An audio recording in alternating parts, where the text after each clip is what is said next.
أعوذ بالله من الشيطان الرجيم بسم الله الرحمن الرحيم وأوحينا إلى موسى وأخيه أن تبوأ لقومكما بمصر بيوتا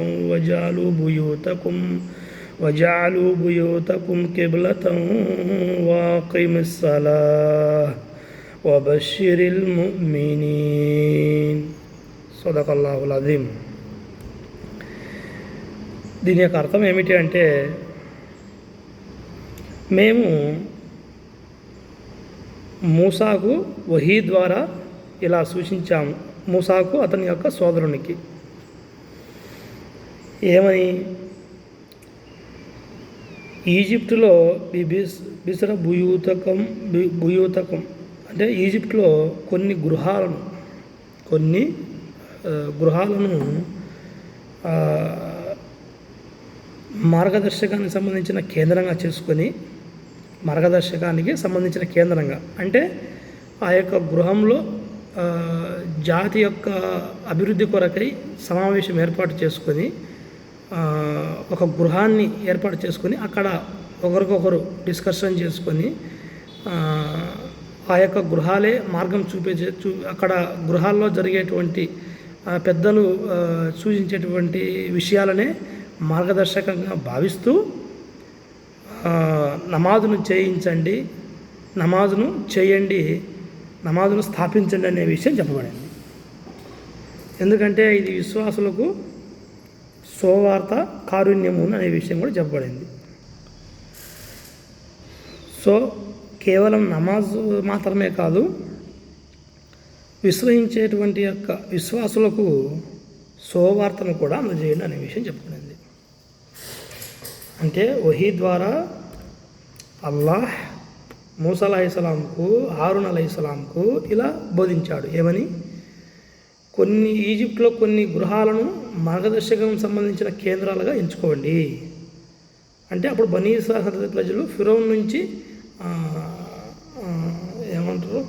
బాధలకు గురయ్యేవారు కాబట్టి, ఫిరౌన్ నుంచి దౌర్జన్యాలకు వాళ్ళు గురయ్యారు కాబట్టి, ఆ యొక్క జాతి యొక్క విముక్తి పొందేదానికి, తర్వాత జాతి అల్లాహ్ వైపునకు మరలేదానికి కొన్ని గృహాలను మార్గదర్శకత్వం నేర్పే గృహాలుగా నెరవేర్చుకోండి అనే విషయం చెప్పబడింది. మనం ఈరోజు మసీదులలో బయాన్లు చెప్పుకుంటూ, మసీదులలో మసూరా చేసుకుంటూ ఉంటాం కదా, ఆ రకంగా కొన్ని గృహాలు అంటే అప్పుడు ఎవరికి తెలియకుండా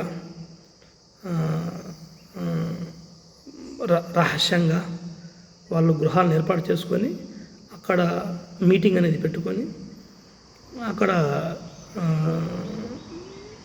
అల్లాహ్ యొక్క సూక్తులను వినిపించి బనీ ఇస్రాయేలు ప్రజలంటే ఏమని అని విషయాలు బనీ ఇస్రాయేలు ప్రజలకి తెలియజేస్తూ అల్లాహ్ వైపునకు మరలండి అని చెప్పుకునేదానికి ఒక గృహాలను తయారు చేసుకోండి అనే విషయం చెప్పబడింది. ఆ తర్వాత ఏం చెప్పబడింది, కేవలం ఆ యొక్క గృహాలను తయారు చేసుకోవడమే కాదు, నమాజును స్థాపించండి, వాకీముస్సలా, నమాజును స్థాపించండి అనే విషయం చెప్పబడింది. ఎవరైతే ఇటువంటి అల్లాహ్ యొక్క వాక్యాలను, మూసా అలైహిస్సలాం గారు చెప్పినటువంటి విషయాలను విశ్వసిస్తారో వాళ్ళకు శుభవార్తను అందజేయండి అనే విషయం కూడా చెప్పబడింది.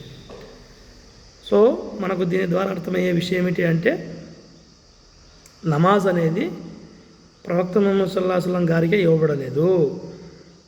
ముందు వచ్చిన ఈసా అలైహిస్సలాంకి ఇవ్వబడింది, అలాగే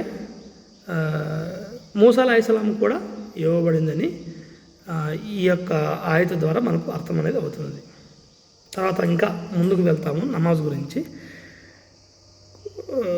కొందరు అడిగిన ప్రశ్న ఏమిటంటే, కేవలం నమాజ్ అనేది ప్రవక్త ముహమ్మద్ సల్లల్లాహు అలైహి వసల్లం మేరాజ్ యాత్రలో 5 పూట్ల 5 times మాత్రమే తీసుకొచ్చారు, అది మీ ఇతరుల ప్రవక్తలకు ఇవ్వబడలేదు అని కొంతమంది దాని గురించి చెప్పండి అని కొంతమంది నన్ను అడిగినారు. దానికి సమాధానంగానే ఈ యొక్క వీడియోలో నమాజ్ గురించి విశ్లేషణ అనేది చేయడం అనేది జరుగుతూ వస్తుంది. అది సోదరులారా. సదకల్లాహుల్ అదీం. ఆఖిరు దావాహుం అల్హమ్దులిల్లాహి రబ్బిల్ ఆలమీన్.